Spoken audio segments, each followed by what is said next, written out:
Welcome back to the Dividend Diplomats YouTube channel. You got your boys here, Lanny and Bird.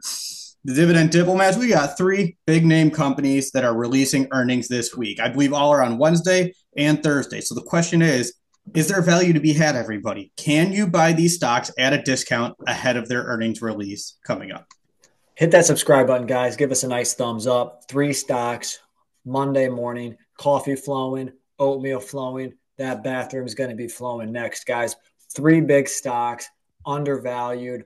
All three stocks down this year, guys. All three stocks down over the last 52 weeks. It's about buying more income for less right now, building passive income. Bert, S&P 500, it's been volatile. Finished, I think, slightly up on Friday, March the 14th. Yep. But here we are entering March 17th. What stocks are you looking to buy right now? All right, we're going to run them through the screener. These very high level, everybody, just pure metrics standing there. In case anyone was wondering, a reminder, our screener is price to earnings ratio, payout ratio, history of increasing dividends, and that bonus metric, that dividend yield.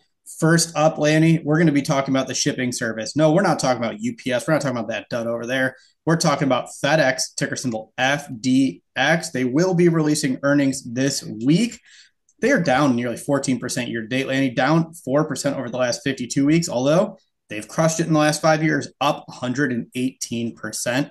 That's fact. You want to hit them with some of the metrics? Let's hit them with the metrics, guys. The price to earnings ratio for FedEx stock here is looking at 13 times earnings.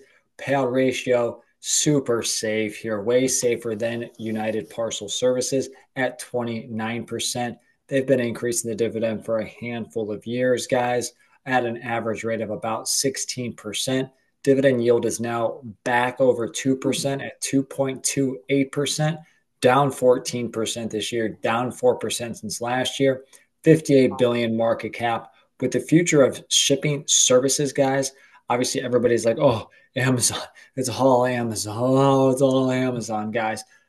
Guys, I mean, these are maybe in the next 50 years, something could happen, where there's only one delivery provider. There's only one place to purchase goods, and it's Amazon. And damn, we really messed up as a world if that's the case. Yeah. And what's interesting is I'm using my eye test on this one here, looking at my neighborhood, seeing the trucks that are driving by. A couple of years ago, it was UPS was the predominant driver. Now I'm seeing FedEx popping up everywhere. So what you're seeing is that shift, UPS kind of knocking themselves out a little bit over to FedEx. And that's why I'm kicking myself. I haven't looked at the stock yet. Their 12.6 P ratios below that 5-year average of nearly 15x. So as of today, they are showing signs of undervaluation. The yield's above 2%. They're down, again, 14% year to date. Even though I haven't looked at them in the past, this might be the perfect opportunity to take a look at a FedEx and see what's coming up. But that was dividend stock. Numero uno, everybody. Number two, heading over to that consumer package food sector. We're talking General Mills, ticker symbol GIS. Yes, General Mills, guys, the nice food conglomerate, plenty of snacks and cereals, guys. You gotta love your gosh damn Cheerios. My son loves the honey nut and the apple cinnamon. Actually, might have to go buy two more family size boxes. But those boxes of family size are getting smaller, almost like the regular size now. Yeah, Shrinkflation, baby. I the can't believe we General said that at Mills. the same time. Yeah. General Mills, though, is down Yeah. 6.6% this year, trading at under $60 a share again, 59.56. The P ratio is looking nice and ripe at 14 times earnings. Payout ratio seems relatively safe at 55%. Now, they've been increasing the dividend ever since the pandemic, average rate of a little over 4%. The dividend yield, because they're down 6%, down 12% since last year, is now back above the 4% threshold. And, again, up only 11.5% in the last 5 years, 33 billion in market cap, so just about half of what FedEx was. That's General Mills, 14 PE, 55% payout, 4% yield, been growing dividends for 5 years. Yeah, and look, General Mills has been through some stuff over the years too. They had some debt problems. I don't know if they cut the dividend or just paused it, but whatever it was. Increases. Oh yeah, whatever it was. Yeah, they've The blue, big blue bunny, I think it was the acquisition. yeah, that's right. That is absolutely right. But they've done a great job turning themselves around here. Like FedEx, they're showing some signs of undervaluation compared to that 5-year PE ratio right now, 13.69. 5-year PE is that 16. But you know what? Not running to this one the same way you'd be considering FedEx, but it'll be very interesting to see how this company projects 2025 in this upcoming year. Yeah, and I don't think it was. I think Blue Bunny is the ice cream, but it was Blue something. I know what you're talking about. I can't Like remember. 5 or 6 Was it years ago, Blue? they had that massive acquisition. I can't even remember. Yeah, was it Blue Dine? No, but it's not Blue. Yeah, Yeah. yeah, that sounds Okay. right. All right. Well, whatever it was, if anybody knows, throw it down there in the comment section. We're clearly struggling on this one. So let's Blue get off. Buffalo, Blue Buffalo. All right. Blue something. Yeah, All right. $8 billion back in 2018, 2019. All right. Blue Buffalo it was. So number three.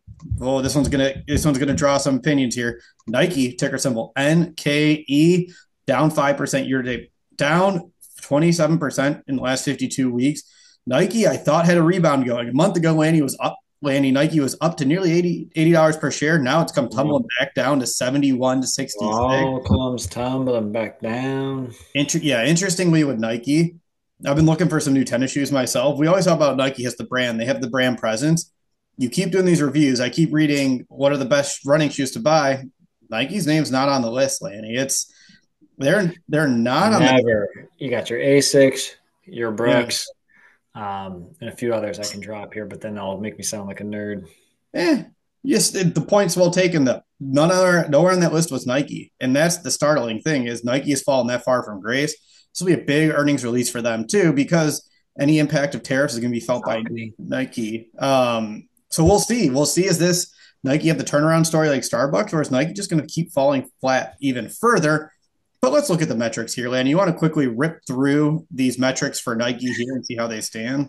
Yeah, trade at 71.66. Again, PE ratio right now of about 35, too high. Payout ratio is looking a little scary at 77%. Still can pay it, but growth is going to be pretty dismal. They've been doing it for almost 25 years, almost an aristocrat, 23 straight years of dividend growth, albeit it was at 11%, but I expect little to no growth. Yield is well over 2% now, 2.23%. Again, they're trading above their historical PE as well, so you got to keep that in mind. But down 27% since last year, still rocking over 100 billion in market cap. Yeah, so they're not a value ahead of this earnings. Of the three companies, FedEx, General Mills, and Nike, right now, probably the best value you could possibly get if you're trying to trade earnings. FedEx, I'd say, is your best bet for catching it at a low value and possibly seeing it pop. General Mills, based on the industry, I'm not seeing anything new that's going to cause General Mills to just pop in a stock price. If anything, it's just going to remain flat so far in 25. And Nike, $71. We've talked about them for it feels like a year now, Lanny. We still can't get on board with Nike in this turnaround story. Well, who knows? You got a lot of big athletes retiring in the future here. You got LeBron fading Yeah. possibly here in the next 5 years. So I don't know. Again, is this all cyclical? Is this or is this speaking more to where the consumer is at from a cost standpoint, where Yeah. consumers are looking for the lowest cost right now, and Nike usually doesn't fit the bill? And the balance between cost and quality, you're paying so much for Nike with little quality. I'll say, a lot of our younger, whether it's newborn, toddler clothing, they are not made well and they do not stretch well either. So From the Nikes. Yeah, that's a problem they're going to have to work through. Everyone, in all seriousness, like they're not top of the list for top athletes running shoes. Even toddler, like they're close. If the apparel's not great quality, then what does Nike really have besides a name and a check mark? yeah, I mean, that used to sell a lot, just the name, the athletes behind it. Yeah, But I feel like consumers are easy to look past it. And athletes now are looking beyond Nike. Think Puma, think New Balance. There's a lot of yeah. high profile basketball, soccer players that are choosing outside of Nike. Yeah. So everyone, let us know your thoughts. Would you buy any of these three companies ahead of earnings this week? Again, it's FedEx, General Mills, and Nike. Throw it down there in that comment section below. Guys, just remember, like the video, subscribe to this channel, keep producing passive income, and let's get to financial freedom. And guess what, jabronis? You're either with us or you're against us, Jack. That was Bert the Hurt and Lanny coming hot to you on Monday morning for the Dividend Diplomats. Over and out.